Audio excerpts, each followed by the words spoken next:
سچے اسلامی واقعات۔ اللہ کی رحمت بہانہ ڈھونڈتی ہے۔ اللہ رب العزت کی صفات عالیہ میں ایک بہت نمایاں صفت اللہ کی شان رحمت ہے۔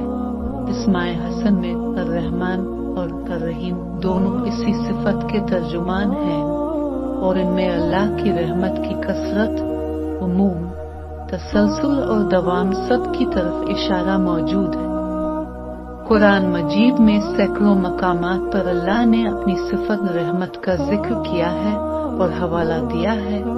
تمام قرآنی صورتوں کے آغاز میں جو آیت تلاوت کی جاتی ہے اور تمام اہم کاموں کا آغاز جس بول سے کیے جانے کا حکم ہے وہ کہ بسم اللہ الرحمن الرحیم ہے، جس میں اللہ کے رحمن سب پر مہربان اور رحیم بہت مہربان ہونے کی صراحت ہے۔ قرآن میں مستقل ایک سورت الرحمن کے نام سے موسوم ہے، جسے قرآن کی زینت قرار دیا گیا ہے۔ اس کا آغاز بھی صفت رحمن کے ذکر سے ہوا ہے اور پوری سورت میں ابتدا سے انتہا تک اسی صفت کے ثمرات اور نمونوں کا بیان ہے۔